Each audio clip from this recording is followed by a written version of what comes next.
I was mortified. Never mind, she just confronted him.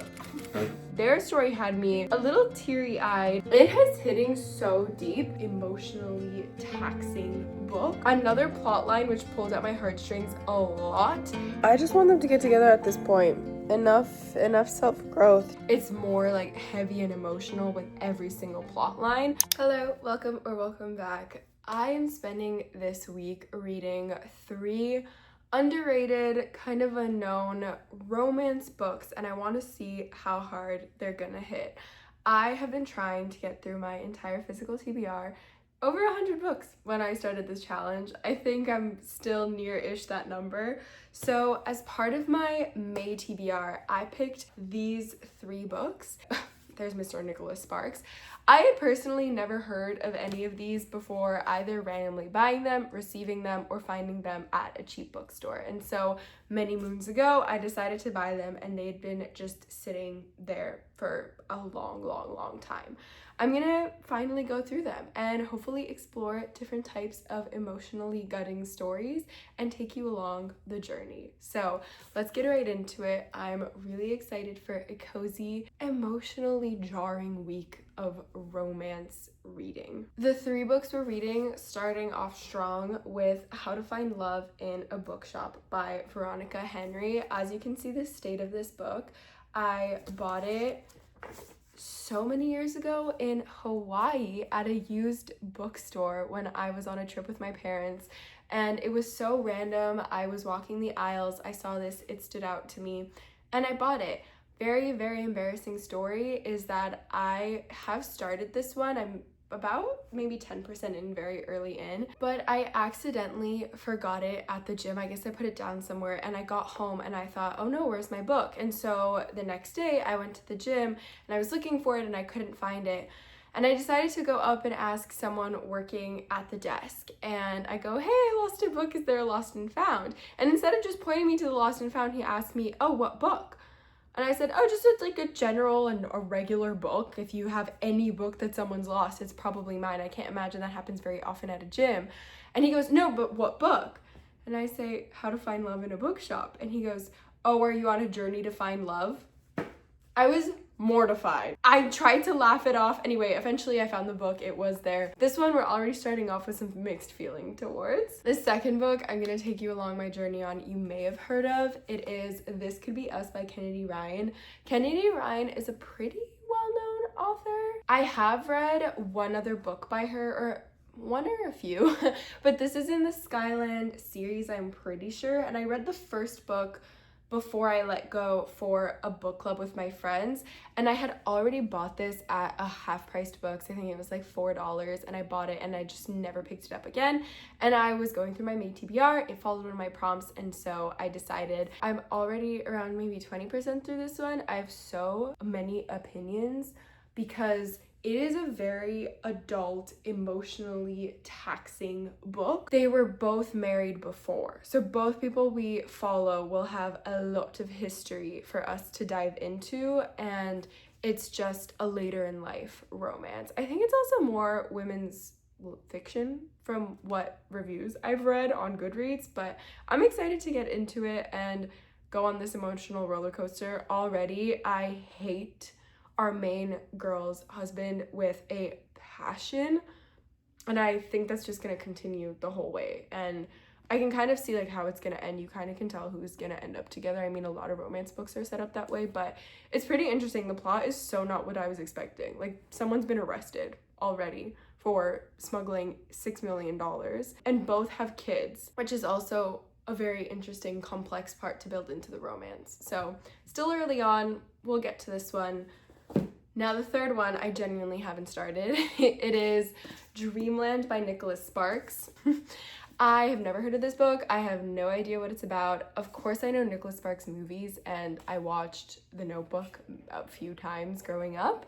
I have read one or two other Nicholas Sparks books many moons ago. I have a family friend who really loves his books, and she actually gifted me this for Christmas for my birthday, and I finally want to get around to reading it. I mean, I'm sure it'll gut me emotionally because Nicholas Sparks just has a way of doing that, but I don't even think I'm going to read this. We're going to get into the book as we get into the book, and you're going to see my emotional raw reactions to things. I'm gonna stop talking and we're gonna get to reading. It's such a beautiful day.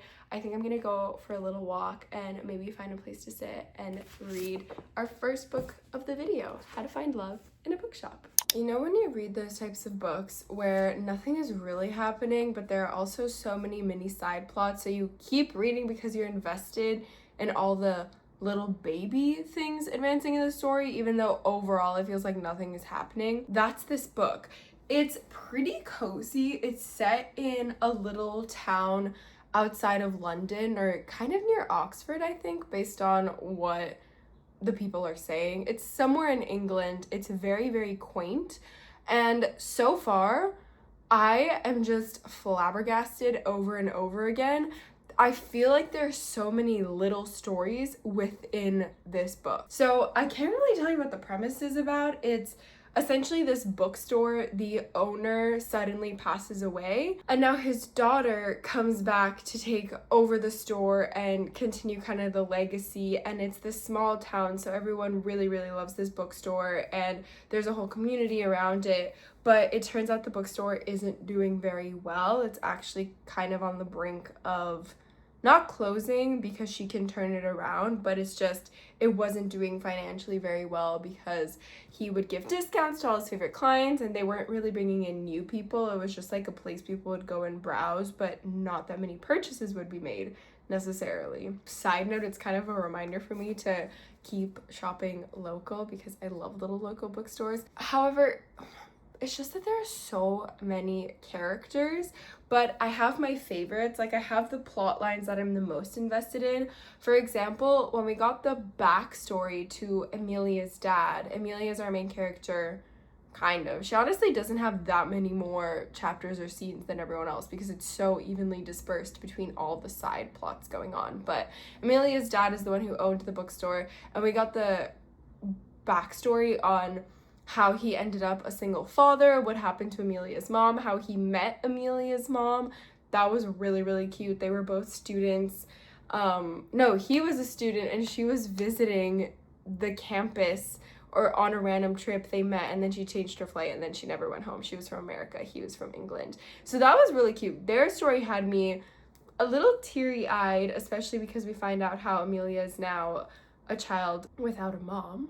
Otherwise, everyone is just going through it. Out of all the plot lines, probably my favorite is, I think it's Alice. One of the people in the town is getting married to someone. It's Hugh, and we all hate him because he's a pompous a-hole, and we're cheering for her to get with someone else. His name is Dylan. But it's still quite frustrating because the girl is not realizing she's with the wrong man. I don't even understand why she likes him. I think it's his status, but she has status. She comes from a wealthy family too, so it's a bit bizarre. But then a big moment happens where there's a car accident, so kind of half of the characters we're following along in that plot line, and then the other half are just vibing. There's this woman who comes in the bookstore and shoplifts, but then she feels so guilty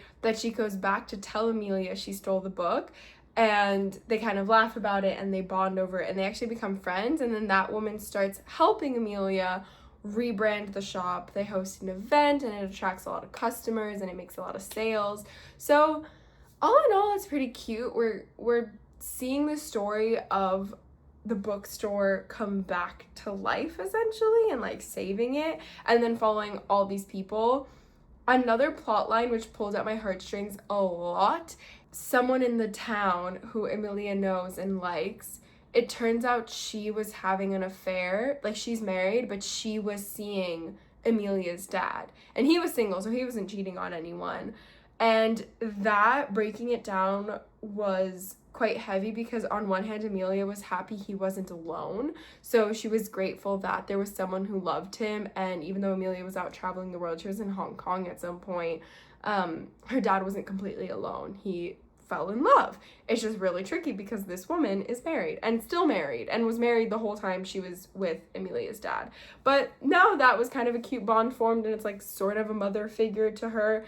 It's just messy. The whole book, every plot line is so messy. It kind of reminds me a tiny bit of, you know, those like strawberry shortcake, I'll put up a photo, like the gingerbread house ones, the ones that were pumpkin spice cafe, all of that. A lot less romance though. Like, this is a lot more general fiction. Romance is not really at the forefront at all. It's more like heavy and emotional with every single plot line. And I do think there'll be a few couples at the end of it that have come out of this. Like, for example, Amelia's crushing on a guy who has a girlfriend, but everyone hates his girlfriend. So is he gonna break up with a girlfriend and be with Amelia? Is that one getting married, Alice? Is she gonna end up with the right, good, nice boy? Or is she gonna marry the douchebag who drove drunk and then ended up getting her very injured in a car accident? So much to unpack. I don't know how I feel about it. I mean, I'm glad I finally read it. I've owned it for so many years. It seems that there are only 26 chapters and I'm on chapter 21, which means I'm very, very, very close to the end. So I think I'm gonna plop on the bed and finish this book right about now.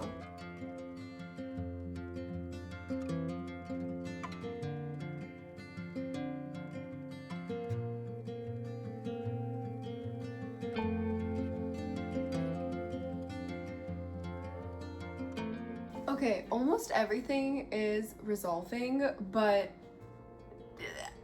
I don't know. So out of all the subplots, the woman who had a crush on the cheese guy is about to have a date with him. She got courage and asked him out. Like I told you about the other side plot, but he got back together with his ex and I think he's gonna propose, which is great. He also left his toxic boss and is trying to help Amelia save the bookshop. So we're waiting on Amelia. And she probably will save the bookshop. Even though there was a flood all of a sudden, curveball, she's gonna make a lot of money by selling some land for parking spaces for some condo building. However, the girl who's marrying the man who does bad things, she confronted him because she was having second thoughts and started to kind of like the other nice guy, but then he just kind of consoled her and now she believes him again. So I'm a bit confused. I still do have a little bit to go, so that could technically get fixed as well. Yeah, we're gonna keep reading. I'm flying through it though. I'm so glad we're near the end because I'm so curious how everything is gonna wrap up. That's why it's kind of fun to have so many like emotional mini plots, but I don't know if I was fully in any of them. I'm just really satisfied, and I guess like my heart is kind of happy that everything is wrapping up nicely. So yeah.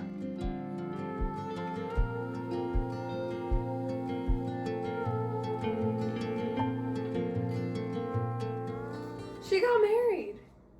I'm so confused. But Amelia's crush, his girlfriend left, so they're broken up, but it'd be too soon for anything to happen. But the wedding happened. That sucks. Never mind, she just confronted him.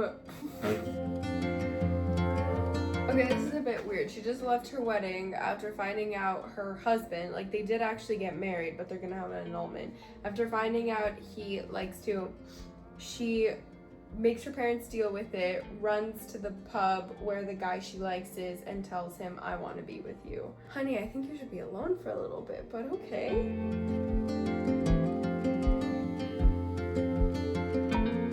Okay, this is pretty cute. How Amelia, our main girl, finally gets with the guy that had a crush on her, finally. It's been like 3 weeks since his girlfriend left him. He says he's asking her for a book recommendation, and he asks if there are any about a violinist who falls in love with a bookshop owner, and she goes, no, I don't think so. And he goes, well, maybe you can write one and call it How to Find Love in a Bookshop. So it's like a play on the title, so I guess that they're saying like that's the inspiration for the book. It's a little cheesy, but it's kind of cute. Well, that was just sweet.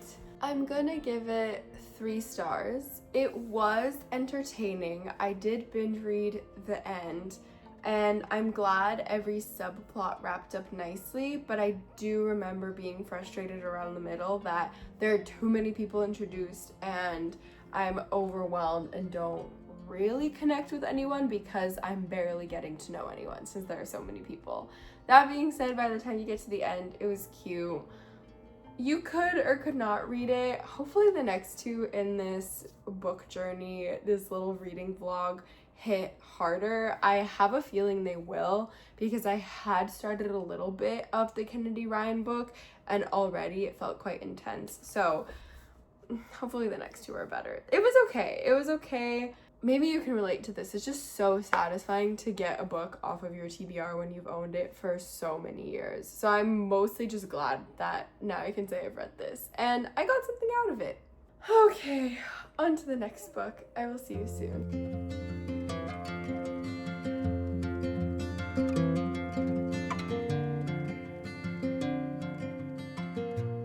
I just got to part 2 of This Could Be Us. Let me show you. And I'm really intrigued. I really wonder if she backtracked and she's still in contact with Edward, who is her husband at the start of the book, who's the one that's been arrested for embezzling money. It is hitting so deep. There's especially one part where she's talking about how her friends for so long have told her that her husband's a red flag and he's not good for her and he's holding her back and all this stuff. And we saw glimpses of that in the first book in the series. And then when it comes true, she almost feels like she doesn't want to admit it to them because not that they're mean or toxic or would say, I told you so. It's just the grappling with that feeling of failure. Like, even though your friends would support you, she does tell them a day later. That hit hard. And I found myself having to put the book down for a second to just take in what I had read, because I think we've all been there in situations with romantic lives or work or anything where you think to yourself, oh, I've been warned about this, I maybe should have seen it coming, but I didn't. And it's not that the people around you would say I told you so, but like, you know, they're probably thinking it in their head, but not in a rude way. It's just, yeah, I didn't take your advice and now I'm in a pickle. I'm gonna keep reading. I'm thoroughly enjoying this book. As you saw, I read a little bit outside and it was so lovely, but then I got really hot. I went to do some groceries and I bought beautiful flowers, and now I got pretty hungry, worked up an appetite, and here I have honestly one of my favorite snacks of all time. This is sourdough bread from a local bakery, and then I have on half of it eggplant spread with a bit of butter and some salt, and it's like a Romanian, it's called vinete, and then on the other half is just butter and salt, and this is my ideal snack.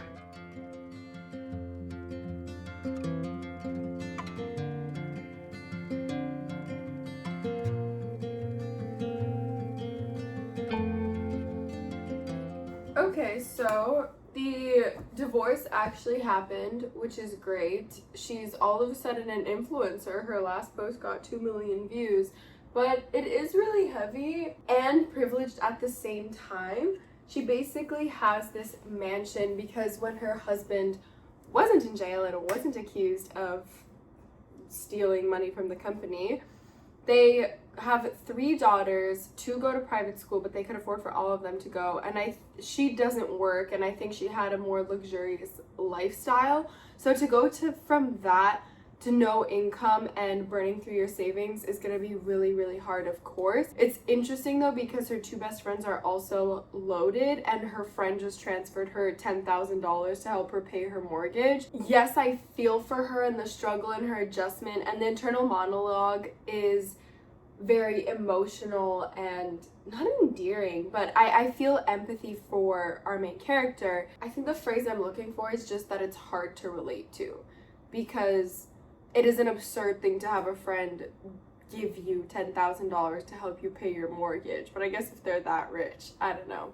Anyway, I'm excited to keep following the emotional journey now post-divorce. She was talking about how she really doesn't want to lose the house, and I wonder how her daughters are doing with their dad being in jail, so that'll be interesting to see. But yeah, she's been kind of influencing. She does a few catering jobs now, so it's more of a self-growth journey. We haven't really gotten much interaction between the two main characters, like the guy and the girl, which is interesting, but maybe that's the point, to show that she's gonna grow on her own before they grow together. I am liking it. I'm gonna keep reading 100%. I'm gonna finish my toast. I'll update you soon.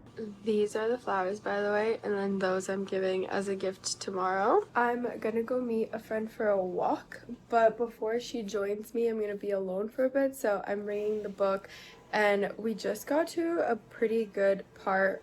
Whoa, I'm already halfway. That's insane. He essentially, Judah is his name, Judah Cross. He essentially tells her, when you're done on your self-growth journey and you are open to spending time with someone, I'd like to be that someone. And I thought that was so well said, respecting her growth journey and needing her time, but just putting your interest out there. I really liked it. It just feels very mature and adult, which I like. The emotions are good.